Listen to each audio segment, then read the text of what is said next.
Sa isang maliit na baryong napapalibutan ng palayan, nakatira si Mang Nestor, isang 54 na anyos na magsasaka.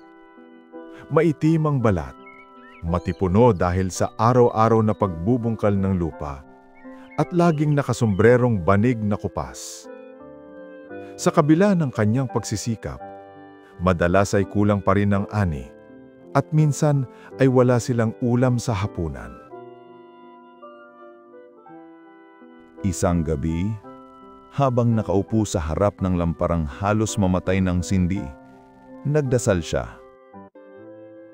Panginoon, kahit isang himala lang po, hindi para yumaman, kundi para mabuhay kami bukas. Maagang-maaga pa lamang ay gising na si Mang Nestor. Kumikiskis ang walis tingting sa lupa habang nililinis niya ang paligid ng kulungan ng mga manok. Ang hamog sa umaga ay nakadikit pa sa dahon ng puno. Habang nagtatapon siya ng lumang dayami, napansin niyang tila may kumislap sa gilid ng kulungan. Napakunot ang noo niya. Ano yon? Lumapit siya ng dahan-dahan at nang alisin niya ang ilang dahon sa sulok ng kulungan. Tumigil ang kanyang paghinga. Isang malaking itlog ang nakahimlay doon. Mas malaki kaysa itlog ng pato, makinis na parang porselana, at kumikintab ang balat na waring may bahagyang gininto ang ningning. Parang may sariling liwanag. Napalunok si Mang Nestor. Pumintig ang dibdib niya sa kaba at pagtataka. Diyos ko, saan galing to? Hindi ganito mangitlog ang mga manok ko. Dinampot niya ang itlog gamit ang dalawang kamay. Mainit-init ito. Hindi katulad ng ordinaryong itlog na malamig at matigas. Ang init nito ay parang mula sa dibdib ng isang buhay na nilalang. Sa paghawak niya, saglit siyang nakaramdam ng mahina, ngulit malinaw na paggalaw sa loob. Napatigil siya. Nanlaki ang mata. Ay, may gumalaw. Nanindig ang balahibo niya. Pero imbis na itapon o bitawan, mas lalo niya itong hinawakan ng maingat. May halo ng takot, ngunit mas nangingibabaw ang kuryosidad at isang uri ng pag-aalalang hindi niya maipaliwanag. Maingat niyang dinala ang itlog papasok sa kubo. Tila mas mabigat ito kaysa sa itsura, at sa bawat hakbang niya, parang mas umiinit ang balat nito. Pagdating sa loob, ipinatong niya ito sa kanilang lumang kahoy na mesa. Nang madikit ang itlog sa sahig ng mesa, tila may narinig siyang mahinang pintig, parang tibok ng puso. Huminto si Mang Nestor, napaurong ng kaunti. Kinabahan, pero hindi siya makaalis, hinihila siya ng kakaibang presensya. At sa sandaling iyon, nagkaroon siya ng pakiramdam na ang itlog na ito ay hindi galing sa mundo ng karaniwang manok. Hindi rin basta hayop. May laman itong may daladalang hiwaga. Parang simula ng isang kwento na hindi niya sinadyang pasukin. Maingat niyang inilapit ang kamay. Nanginginig pa.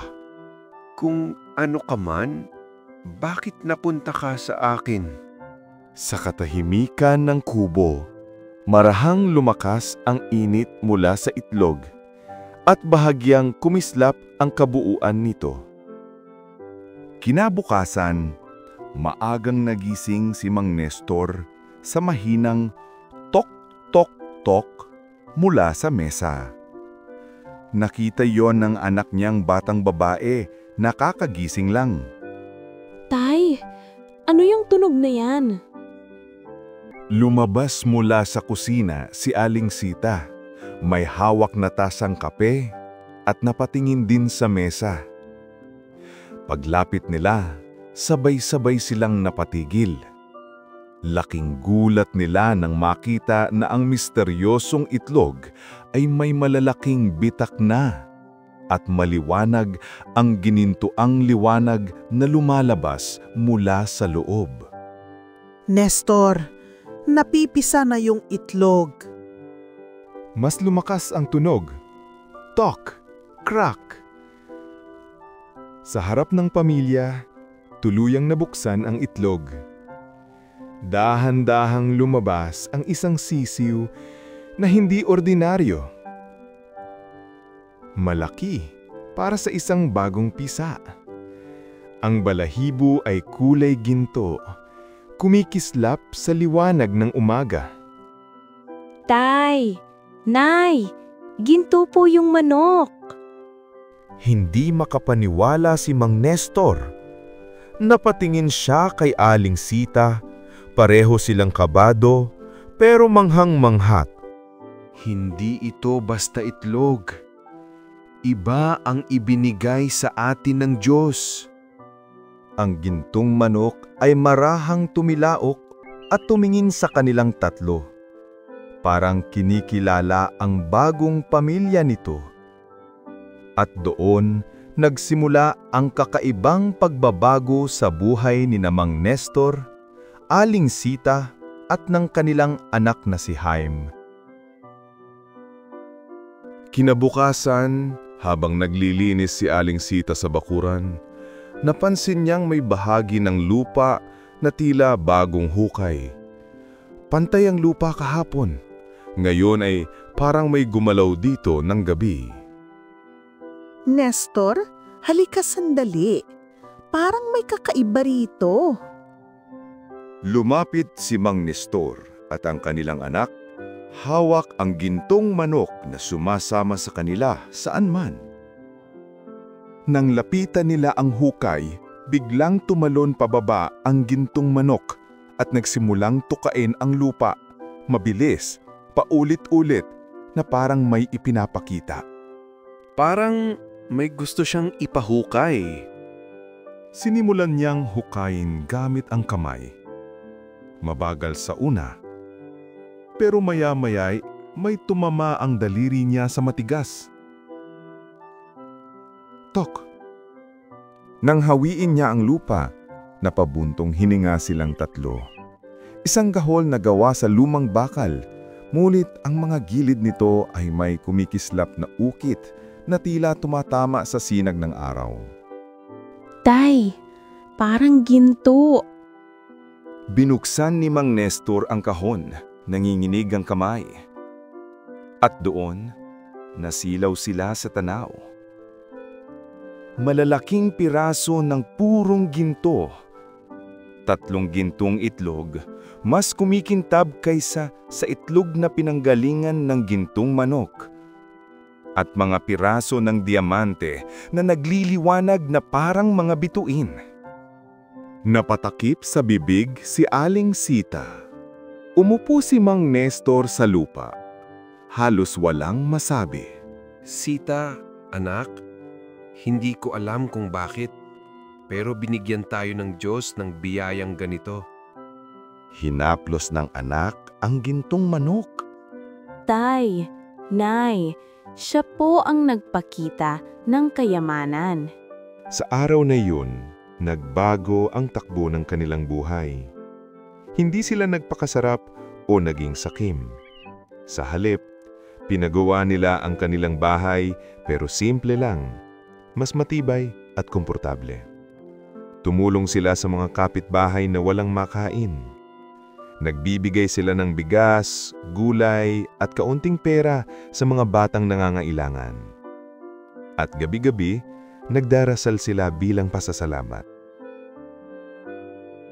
Isang tahimik na umaga, habang nagpapakain sa maraming manok si Mang Nestor sa harapan ng kanilang kubo, may dumating na lalaking matagal nang naiinggit sa kanilang biyaya. Nakapustura ito, may hawak na sobre at may mapilit na ngiti. Dahil sa pagnanasa, nagpanggap itong wala siyang masamang hangarin. Sa malamig na tinig, inalok niya si Mang Nestor, isang napakalaking halaga kapalit ng gintong manok. Halagang hindi pa nakita ng pamilya kailanman. Ngunit hindi nagdalawang isip si Mang Nestor. Maayos, ngunit matatag niyang tinanggihan ang alok sabagkat para sa kanya, ang gintong manok ay hindi laruan ng kayamanan, kundi biyayang dapat ingatan. Nainis na umalis ang lalaki, taglay ang bigong kasakiman.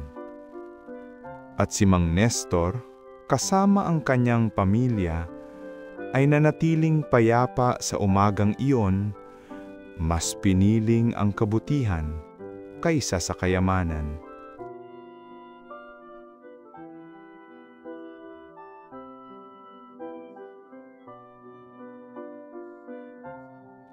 Hindi lahat ng kayamanang kumikinang ay dapat ipagbili. Ang tunay na yaman ay nasa pusong marunong tumanggi sa kasakiman at pumili ng kabutihang hindi nabibili.